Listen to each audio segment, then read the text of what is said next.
পানি দিও তো।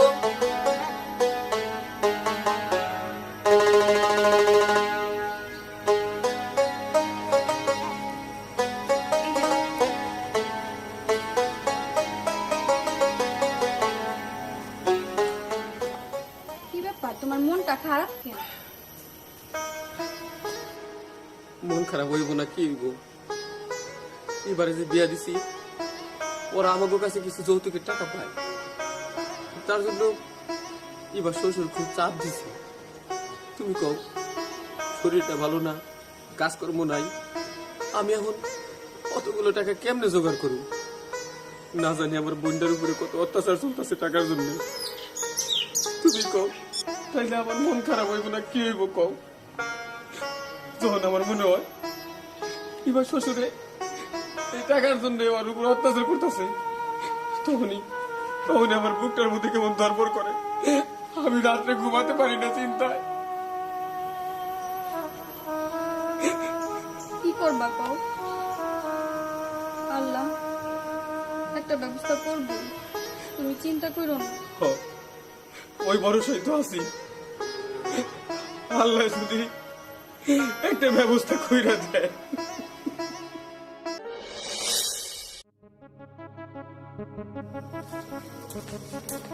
দাঁড়ান না, কোথায় গেছিলি? এই তো বাবা, একটু মার্কেটে গেছিলাম। নতুন বিয়া করে এই মার্কেটে যাওয়া, এর বাড়িতে যাওয়া, ওর বাড়িতে যাওয়া, এই ধেই ধেই করে না ঘুরা আমার কথার উত্তর দে। যৌতুকের টাকাটা কি? বাবা অনেকবার তো বলছিস যৌতুকের কথা, হ্যাঁ, কিন্তু ওদের অবস্থা তো খুবই খারাপ, কিন্তু ব্যবস্থা করতে পারতেছে না। ও অবস্থা খুবই খারাপ, ব্যবস্থা করতে পারতেছে না। হাত নাই, চুরি করতে পারে না, ডাকাতি করতে পারে না। যেইখান থেকে পারে চুরি করুক, ডাকাতি করুক, আমার টাকা এনে দিব। কথা ছিল যেটা ওর পূরণ করতে হইব।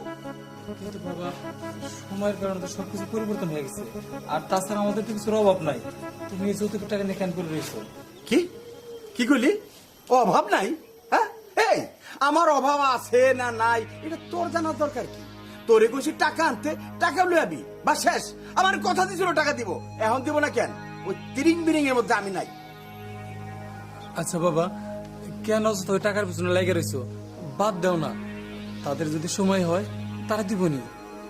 সময় হইব মানে যখন সময় হইব তখন দিব। শোন রানা, একটা কথা কয় কি জানোস?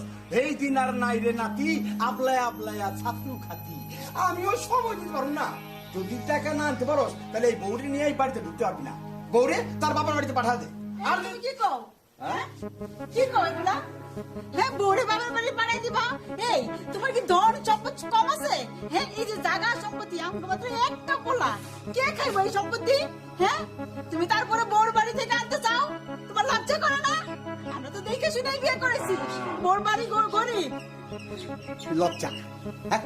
আরে লজ্জা তো আমি অনেক আগে ধুইয়া ফেলাইছি 570 সাবান দিয়া। দেখছো সেই সাবান? 570 সাবান দিয়া আমি ধুইয়া লজ্জারে ফেলা দিছি। আমার টাকা দরকার, আমি টাকা ছাড়া কেউ চিনি না। পোলা পান বউ বাচ্চা দরকার হলে তুমিও চলে যাবো তোমার বাবার বাড়িতে। আমার টাকা দরকার, আমি টাকা ছাড়া পাগল। শোনো, আমি একটা কথা কয়ে রাখি, তুমি যদি এই টাকা আনো না, আমরা মা পোলাই বাইতে ঠিকই যাবো না, তখন দেখবো তুমি কেমনে থাকো। হ্যাঁ মা ঠিকই কইছে, যদি তুমি এরকম করো আমরা বাড়ি থেকে চলে যাবো।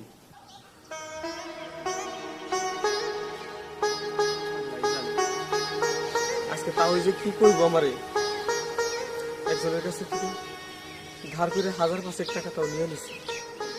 হাতে দিয়া তাহলে কমু এইটি রাখেন, বাদ বাকি টাকার ব্যবস্থা আমি করে দিব আপনাকে। দেবাগা, আরে যাও না। তুমি কি মনে করছো তোমরা চলে গেলে আমি সরষের তেল চোখে দিয়ে কান্দু? আরে যাইও না, যাইও না। হ্যাঁ? হ্যাঁ যাবো না। তাহলে আমি একজনের কাছ থেকে ধার কর্জ করে 1000-500 টাকা আনছি। আমি বাকি টাকাগুলা ব্যবস্থা করে পরে দিয়ে যাবো। মাত্র 5000? এছাড়া ঠিক আছে, চলবো চলবো।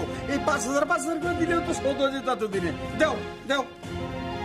না ভাইজান, একদমই টাকা দিবেন না, আর একটা টাকা আপনার পকেট থেকে বের করবেন না। কিরে, 1 টাকাও বের করবো না মানে? হ্যাঁ, যা সত্যি তাই কইতেছি। মানুষের টাকা ও মানুষের অভিশাপ দেয়। তোমার এত থাকার পরেও গরিব মানুষের উপরে এত অত্যাচার করে তার কাছে টাকা নিতেছো, সামান্য 5000 টাকা। লজ্জা করে না বাবা? এই 5000 টাকার জন্য তার কাছে আবার হাত পাইতে চাইতেছো? তোমার থেকে রাস্তার ফকিরও ভালো যারা কিনা ভিক্ষা করে নেয়, আর তুমি কিনা মুখোশধারী ভিক্ষুক। মা চলো, এই লোভী বাবার সাথে এই বাড়ি তার এক মুহূর্ত না। চলো। যার সাথে থাকলে আমরা নষ্ট হয়ে যাবো। চলো। এ খারাও আসলে কি দিতেছো? হ্যাঁ, হ্যাঁ? আমি তোমার লাগে আর থাকবো না। আচ্ছা থাকবা না ঠিক আছে, তা আমার খাওয়ান দাওয়ান কেটা দিব, আর বৌমারে নিয়ে গেলে আমার সেবা যত্ন করবো কেটা, হ্যাঁ পোলারে নিয়ে গেলে আমার দেখবো কেটা, মেডিকেল নেবো কেটা, আমি অসুস্থ হয়ে গেলে বাবা আমার লক্ষ্মী শোনা বুঝায় না বাবা, আমার ছেড়ে যাও না, একটু কম না বুঝায়া যাইতে।